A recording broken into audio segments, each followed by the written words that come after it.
Okay, I'm going to disconnect off the video here because I was going to show something last month and didn't get a chance, and I tested it out this morning and it was working, but it doesn't like being displayed, so I'll set my laptop up here on the...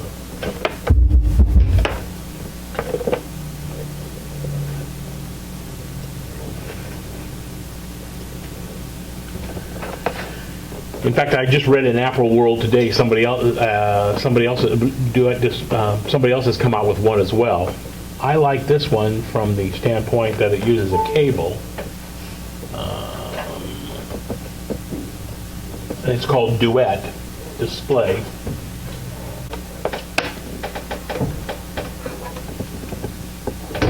I'm going to come around front there.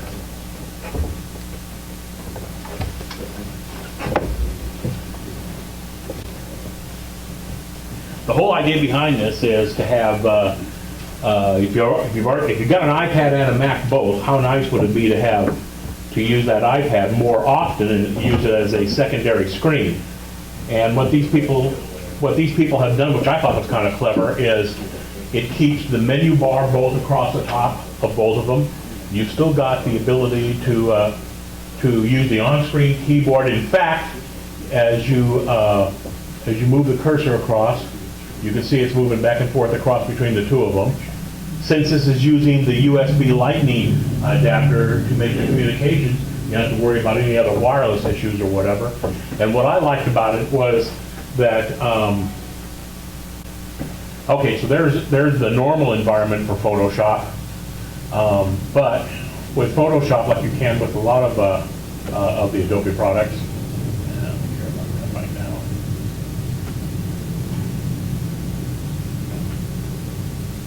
I set up a workspace that I call iPad.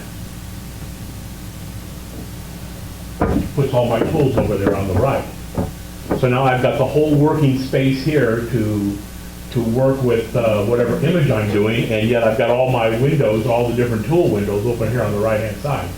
So you can always, obviously, any of them that have floating palettes, you can drag them over to the side.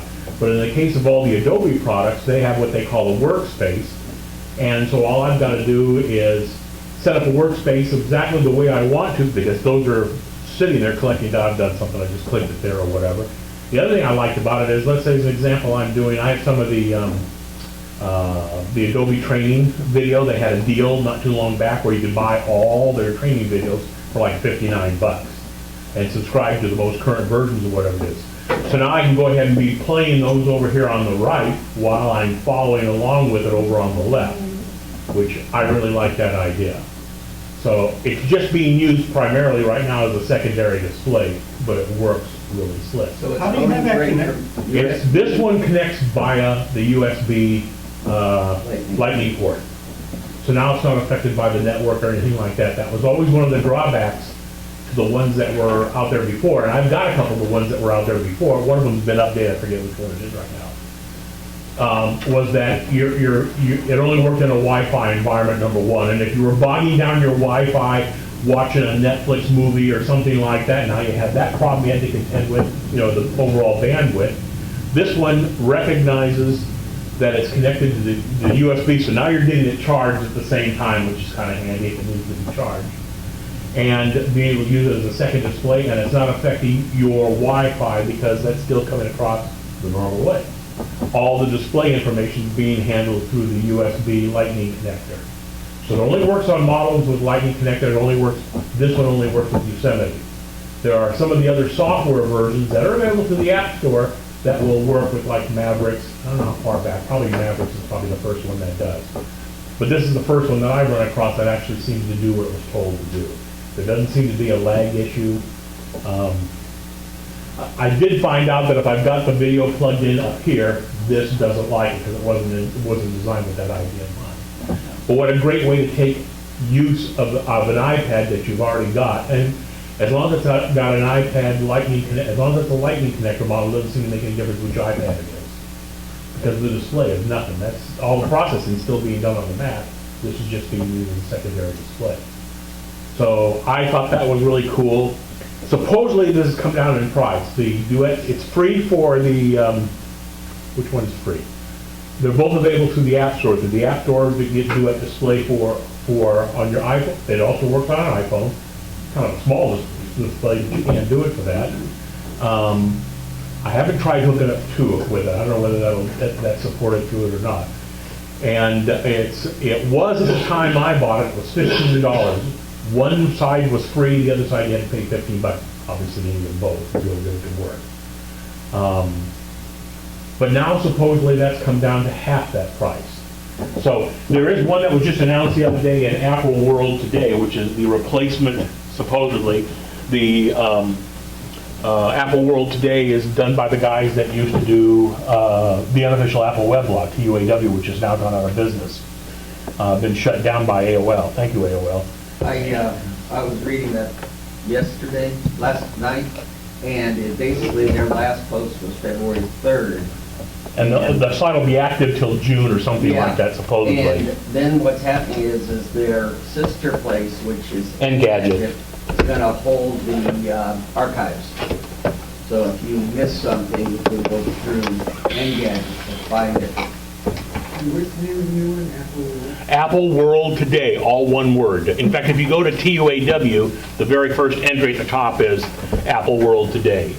And it's not near as robust as TUAW. It's going to take them a while before they get there. Yeah. There's probably 4 or 5 things a day that are on it, where TUAW was uncommon than 20 or 30 things.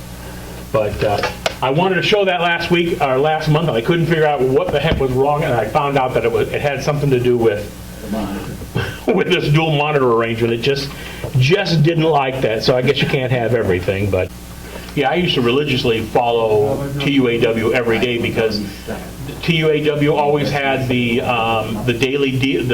App Store daily deals, and so I'd go through there and look at that every day, and you'd find apps that are normally $1.99 or $2.99. Today only they're free. Well, here's the cool thing. Unless it was really a stupid looking game, I went ahead and downloaded everything, because as soon as I download it, then I would dump it. The cool thing is, by downloading it, you now have your Apple ID account associated with it.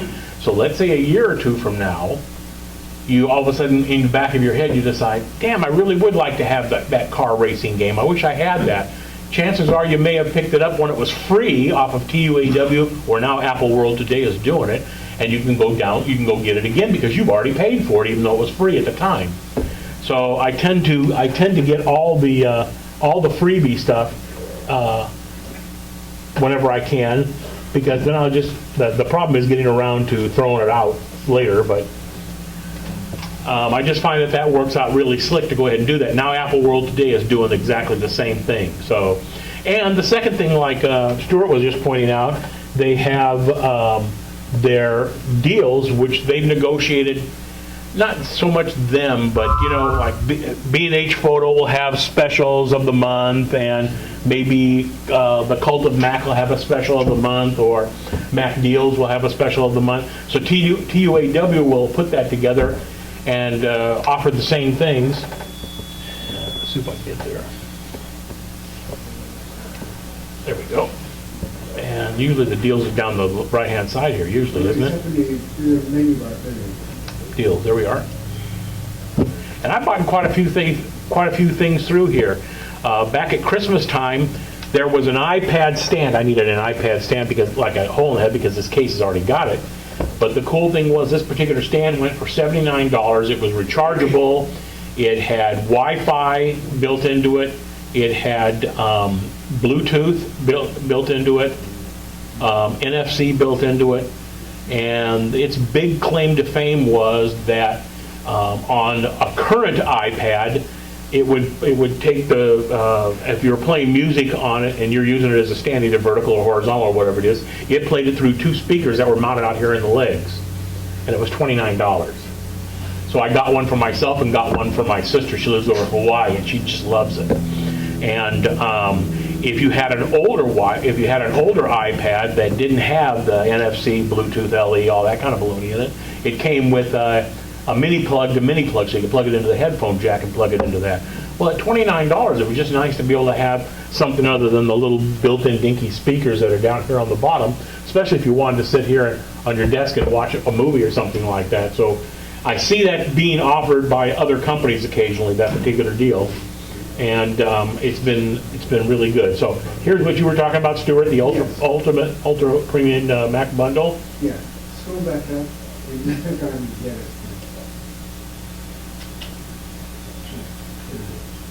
That's not a bad package for 45 bucks. How do you give it as a gift? I mean, you can't resell, but you want to give it as a gift. You got me. The gift has always been to myself. I'm kind of, I mean, every time I get something from my wife, she just never gets around to using it, so, go ahead, Steve. No, I was looking and it says share with friends, get $10, but that's on Facebook and Yeah. all that stuff. I have ScreenFlow. ScreenFlow works quite good. It's not, it's a decent utility for doing demo stuff with. Well, data rescue is. Data rescue is well worth it. I ran across, we've talked about it before, there's LastPass and there's OnePassword. Those are the two that you hear about all the time. This one up here, in fact, I've got the plug-in right here for it, but I've also got it up here in the menu bar as well for OnePassword. OnePassword sells for 49 bucks. And if you buy it for the Mac, you get it for the iPhone and iPad as well. And I bought it in a bundle deal. It came out to $15 when I bought it. And I see that that's offered usually at the end of the year, every year. OnePass, I've seen in deals now with LastPass, basically the same thing. It's Password Manager. So, like, one of the best things about it. And so the cool thing about that is I can come over here and put notes. I can put in credit card information.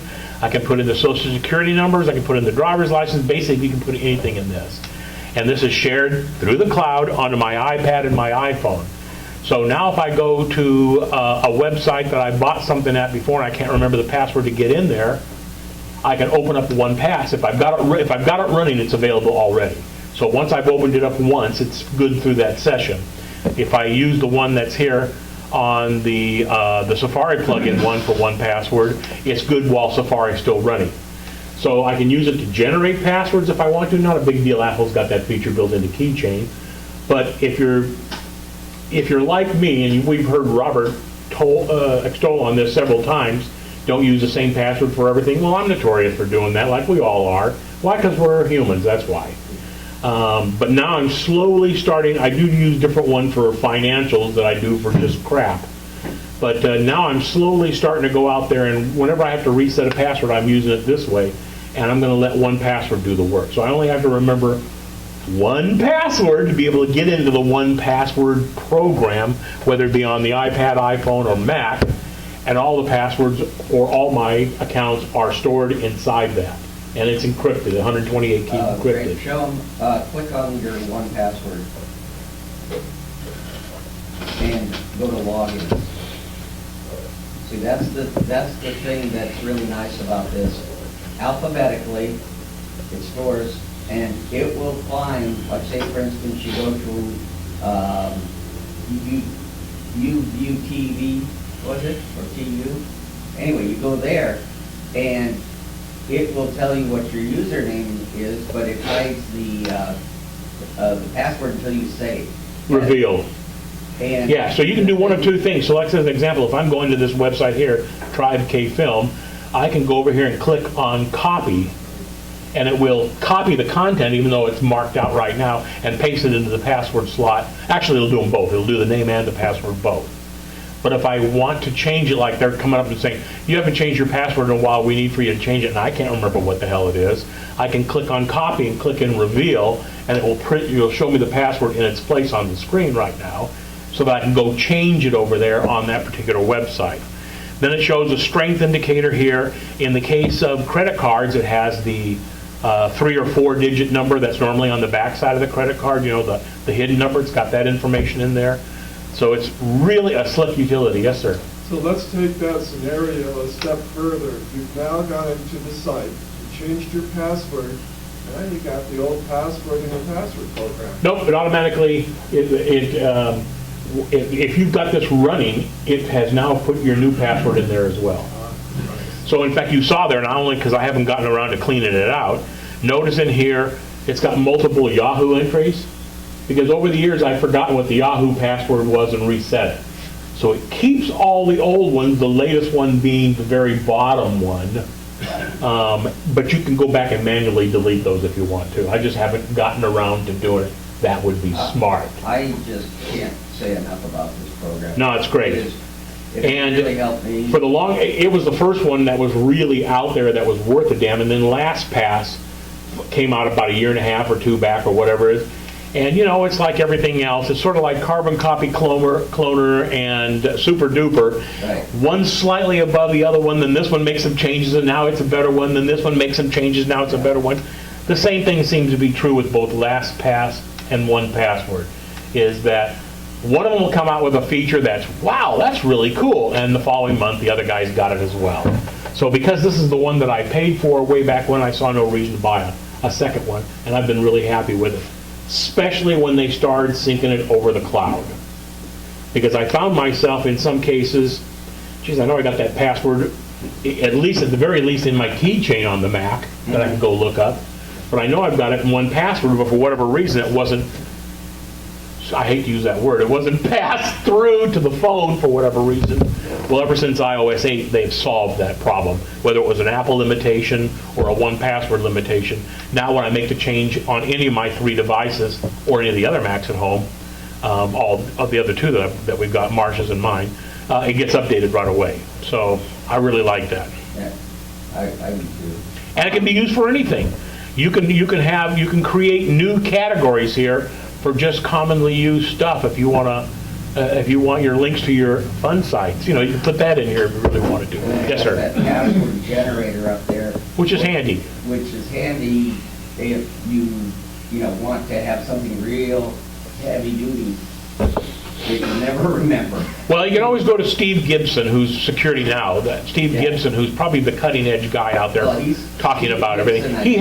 Steve Gibson has his own site for doing password generation. I bet you is the guy who was the Gibson light pen years ago on Apple. It is. That is the same guy. And it's the same guy who made, on the PC side, he's like world renowned for disk repairs. He's got a couple of things for Mac, but he's really known for that. And he has a weekly podcast. In fact, if you saw 60 Minutes a couple of weeks back, they had a segment with Leslie Stahl talking about smart cars and how if somebody really wanted to get in there, they blanked out the face of the car if you really wanted to pay attention. But it showed her driving the car in a parking lot, and a hacker over here sits down and says, "Shut the engine down," and the engine stopped. Oh, nice. And they can be anywhere in the world. Anywhere in the world, as long as they have Wi-Fi access to get to that.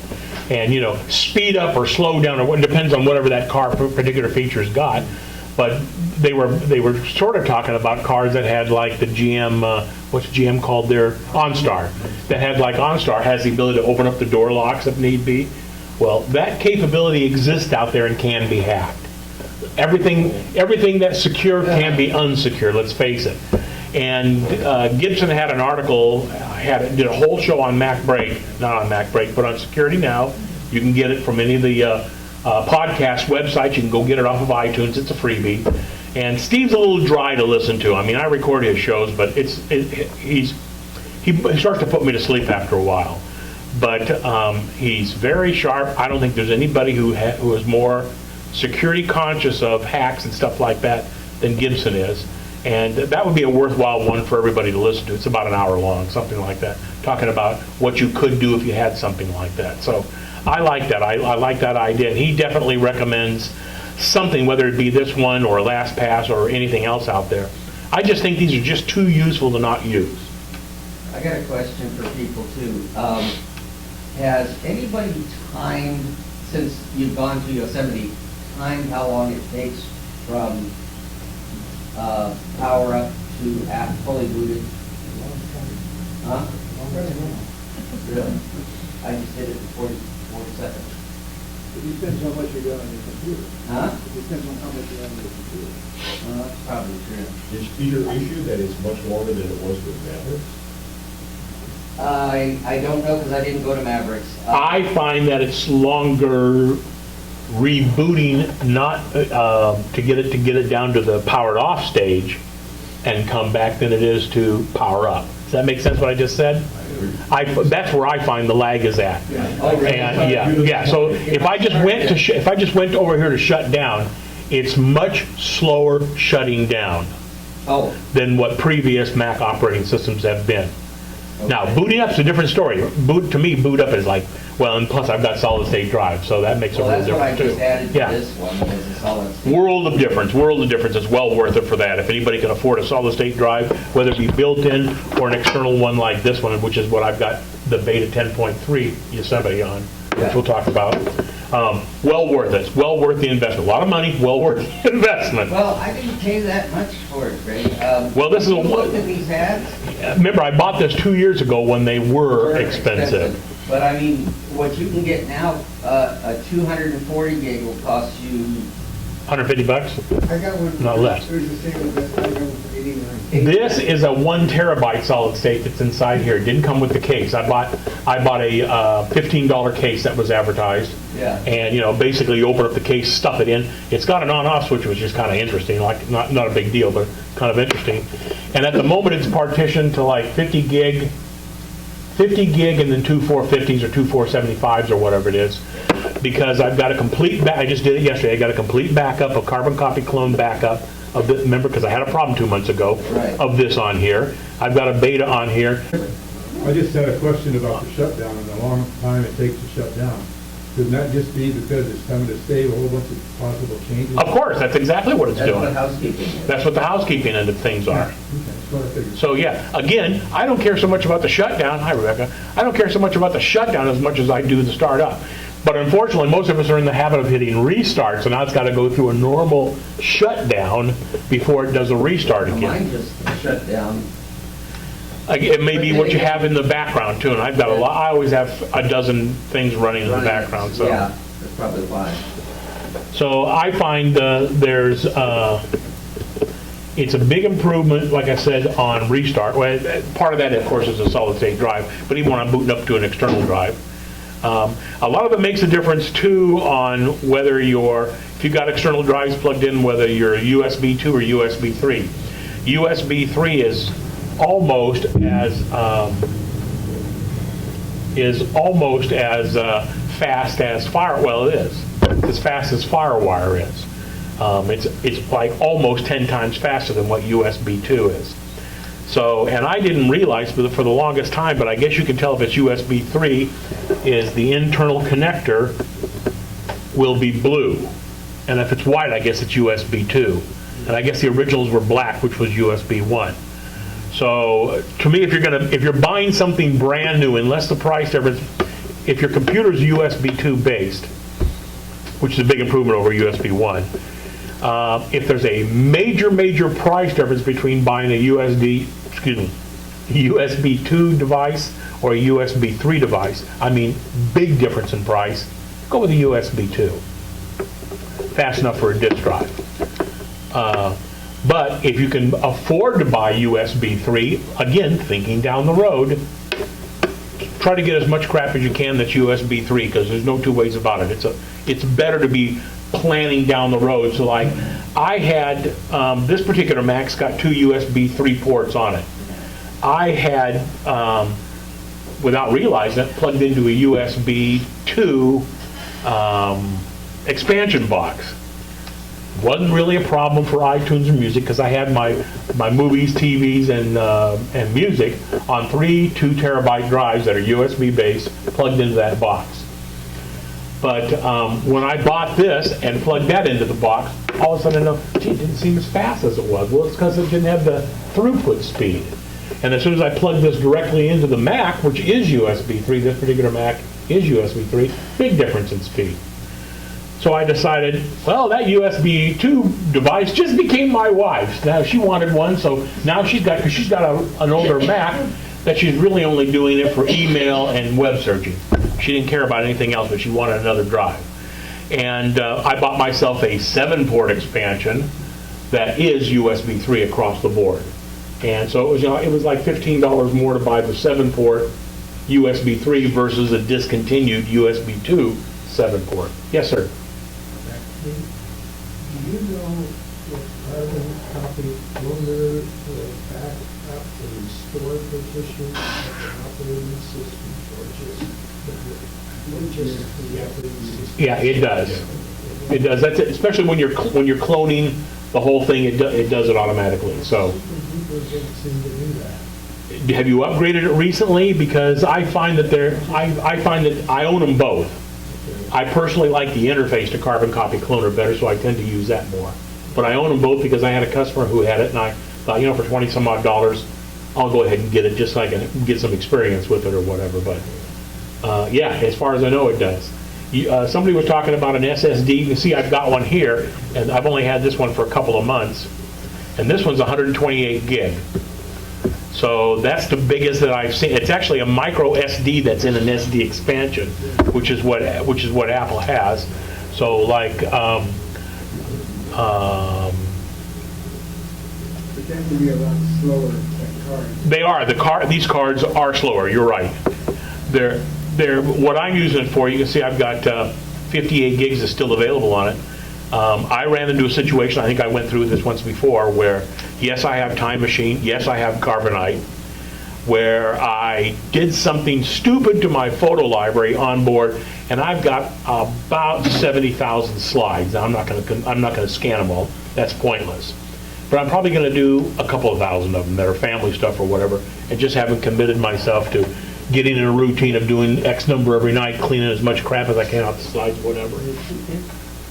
And so one of the issues, right now I got about 5,000 images in my iPhotos library, in my normal primary library. I've also got I'm using iPhoto Library Manager that allows me to swap in and out whichever photo library I want to, but in my own family one, it's about 5,000 images. And it's kind of, iPhoto's kind of sloppy on that, we'll come to that. And so I thought, you know what, I never used that slot that was on my old MacBook, that PCI Express slot that was there. But here's this slot already available that's sitting here already that I've obviously paid for when I bought this thing. I'd like to shove something in it to take advantage. So every night at like 1 or 2 in the morning or whatever it is,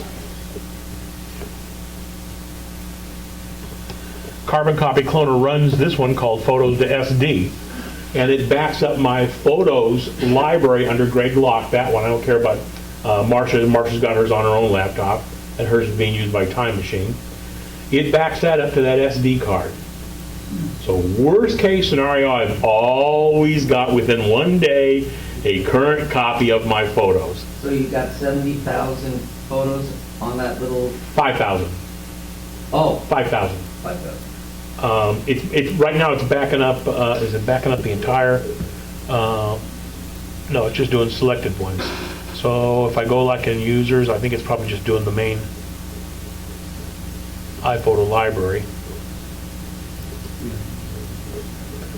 I was backing up everything, and I thought that seemed kind of stupid. What do I care about the gag crap? It's still out there. Well, I am. I'm getting everything in there. So including the gag photos. If I got press for space, so everything that's inside my pictures library, it's getting. And backing that up every night at like 1:30 in the morning or whatever. And of course, it's doing an incremental backup, so if it doesn't need to do anything, it doesn't do anything. It looks up, says there's anything changed, no, nothing's changed, goes back to sleep, that's it.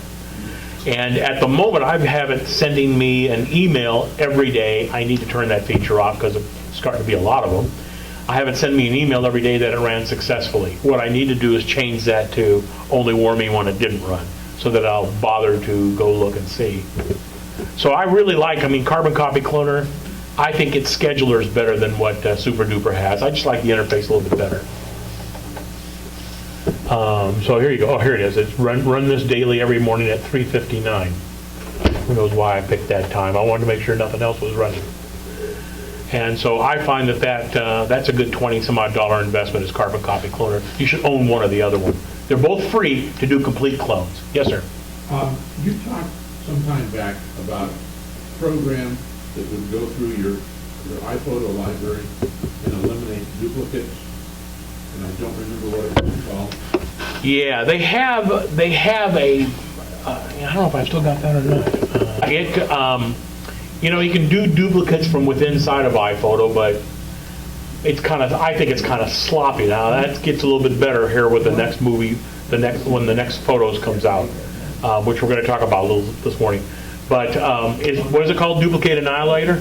Yeah. And I think it's what, $10, $15, something like, Stuart? It's pretty reasonable. Yeah.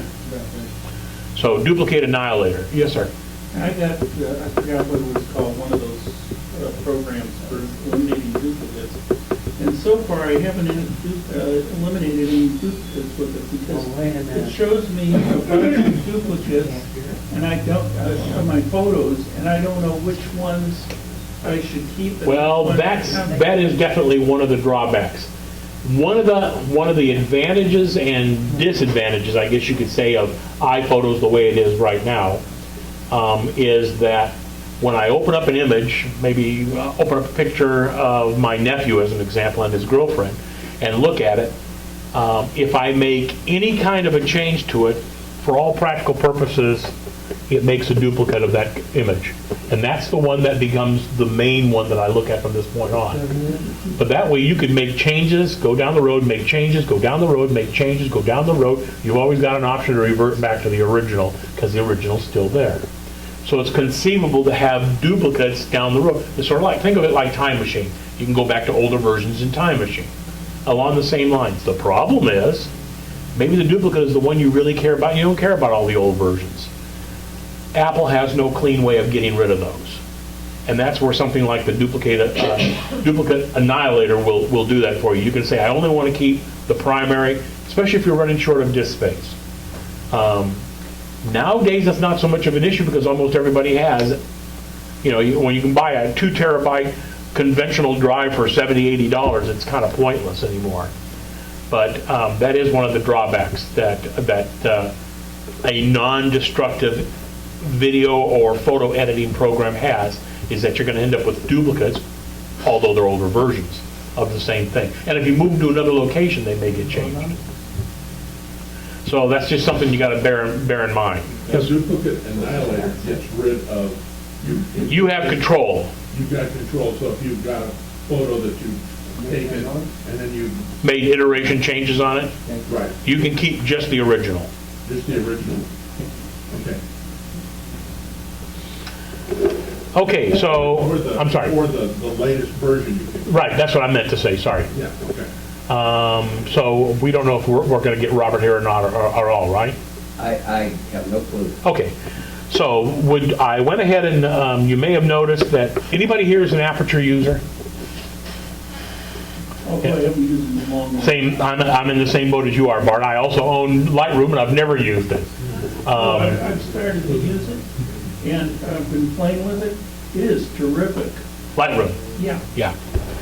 And so I bought the Creative Cloud package for, a couple $100 a year. To me, it's worthwhile because you'd make 1 or 2 upgrades and you're already at that level. I So got it too, but I have the Photoshop, Lightroom combo. The Photoshop Lightroom and what's the one that synchronizes the Bridge.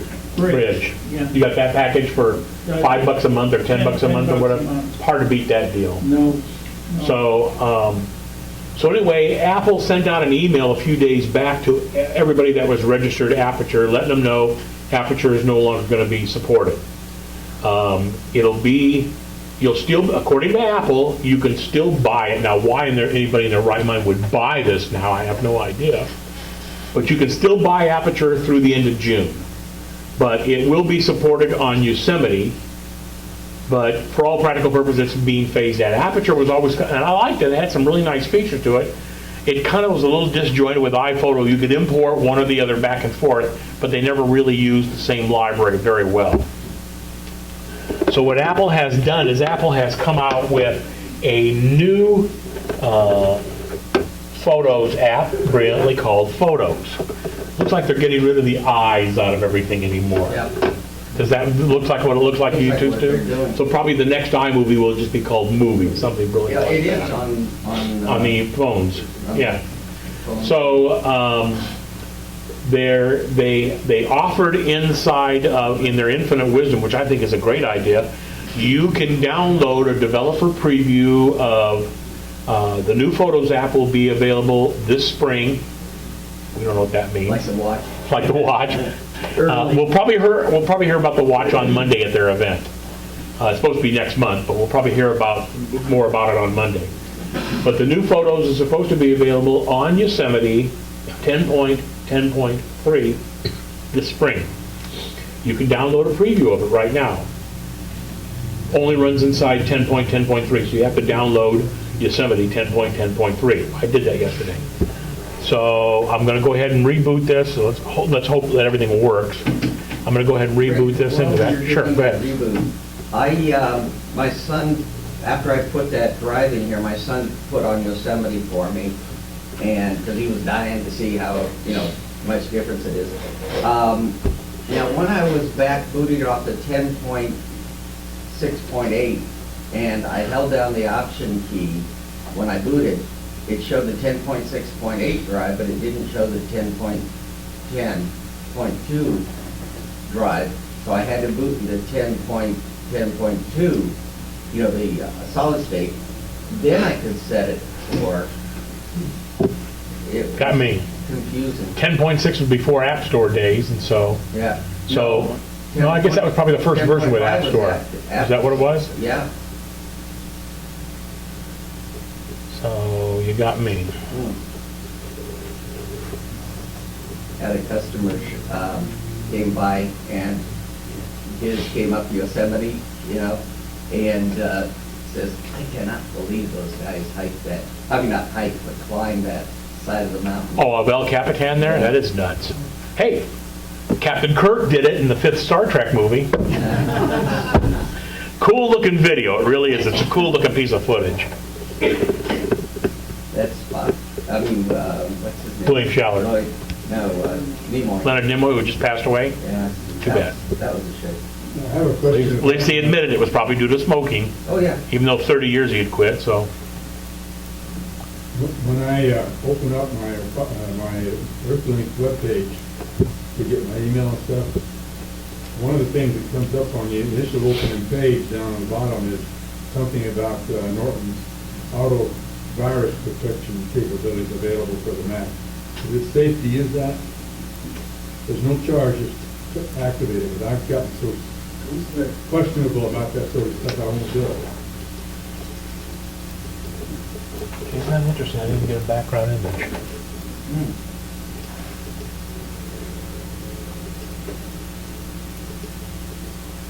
There you go. Let's pick something so we know it's different. Yeah. Wonder why that didn't show up, but at least this worked. I don't know, Corky, your operating system is so old, Tiger or whatever it is. I'm not sure. I guess Norton's better than nothing, but it's as close to nothing as you can probably get. Okay. I was just curious. I didn't know if I should go ahead and say, go ahead, activate it for the virus protection, or just ignore it like I've been doing. Personally, I would ignore it. My personal feeling is I would ignore it. I'd hate for you to get into a situation that you're screwed and you have no recourse, Okay, all right. Courtney, I can't speak to Norton for Apple, but when I was in PCs, I used Norton for a number of years, starting with the DOS systems. And over the years, as Norton evolved, it got to be such a complex program that it slowed down the entire computer to the point that I basically got rid of it, and I forgot what I went to after that, but it became notorious for really slowing down the system. Yeah, Norton was good when it was still Norton. When it became part of Semantic, it just never was the same, I don't think. Virus protection thing, check their incoming. That's okay. I'll just look through like a vendor and ignore it. Okay. Deal, and I've used that on a PC. I got a question. Yeah. In catch, when you need catch, is that, do you have to have a voter port, and you need it there all the time? I'm sorry, I couldn't hear what you said. iMovie and catch. You with me? No, I don't know what catch is. You have to have catch in order to point iMovie. No. Are you saying cash or cash? Catch, C-A-C-H-E. Oh, cache. Sorry, I thought it was something else. Almost all programs create cache, C-A-C-H-E files. Those are files that are just kind of set, your web does it all the time. Those are files that are just set aside that are used over and over and over during the execute. You could trash them and throw them away. It'll recreate them if it needs them. Okay, you don't need them, okay, they create them, but they're not there necessarily. They're not critical to run. Excuse me, they're not critical to keep. It will build them it will build cache files as needed. It's just residue. It's residue, and it's probably being done that way to speed things up a little bit. See, I noticed when I upgrade the 10.7 to 8 and 9, every time I would install the new system, it would, I don't know if you see the same problem, it would automatically change the startup disk to the newer system, and I would have to manually select whether I wanted another one. Yeah, well, like I was telling Greg, I says, Why didn't that show up when you held down the Option key? Yeah. yeah, why didn't, Probably because it hadn't been updated yet to recognize it. maybe not, but what I had to do was I had to boot into, by holding down the Option key, boot into the 240 solid state. And then under that, I was able to go to startup disk in the preferences, and only the 240 showed up, not the 1040, Who knows? Okay, when you sign up to get the, this is kind of weird, I don't know why Apple did this. It's available through the App Store, but it's not visible through the App Store, which is kind of weird. You actually go to the website and it downloads a helper file, for lack of another term. In fact, if we go over here, and I probably won't be able to see it because I'm logged in as a different user. Yeah, it's not going to let me see it. Yeah, in the downloads folder, there is, it's not going to let me see it there. Okay. In the downloads folder, there's a helper utility that when you go to the preview page of saying, I'd like to download the developer version, you got to sign the agreements and all that kind of baloney. If you've got an Apple ID, it doesn't have to be an Apple at me or at Mac or whatever it is, but if you're registered with an Apple ID, any email address with Apple, you can go ahead and get this, okay? And like I said, you need to have 10.10.3 in order to be able to try out the new photos. So I didn't want to, because it is a beta, I didn't necessarily want that to be my primary operating system, so that's why I put it on an external drive. It wouldn't let me load it onto an empty partition. It wanted it to be on a partition that had an operating system already on that, because of course it's 10.10.3, so it's basically a patch or whatever it is. So no big deal. I had to install 10.10.2 on that 50 gig partition, whatever it is. Yeah, here we are, 33, 34 gig available, probably 50 gigs partition. And then it let me do the 10.10.3 helper utility, which got it from the App Store, which is kind of interesting. So it's something hidden in the App Store, and it only took about 15 minutes or so to be able to get it. So now we're up and running right now on 10.10.3 beta, as Apple likes to call it. And so everything looks normal. I haven't read any, since I just did this yesterday, I haven't read anything about as to what else we're going to get with 10.10.3 other than maybe some stability crap. Hopefully that's getting better and better all along. But it does have the new Photos in here. And so here's the new Photos app, which is the replacement for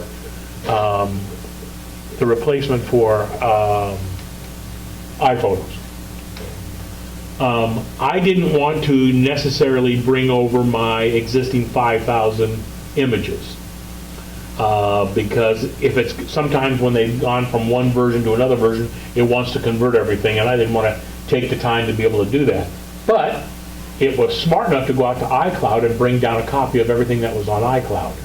So what I already had up there in my photo stream, and this is like maybe the last, with the exception of the pictures of Heel Hauser, here's our old facility. There's a panorama of the old facility or whatever. Let's go ahead and go to full screen on this.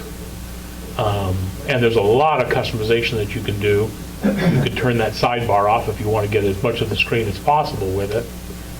And by the way, if you got a magic mouse, you can scroll through these, which is kind of handy. Or come back up here and click on Photos, and that takes you back to this view.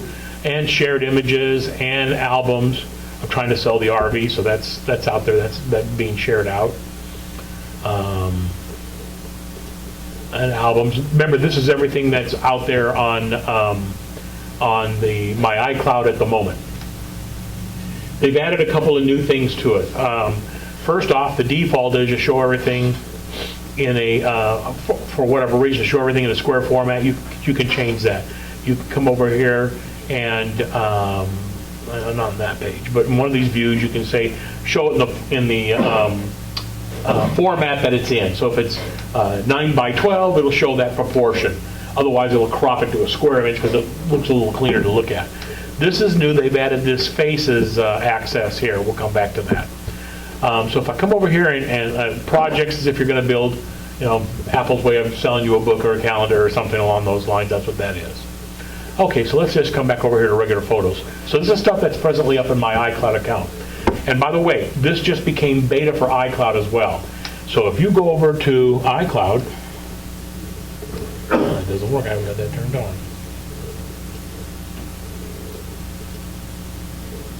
And let's go to iCloud.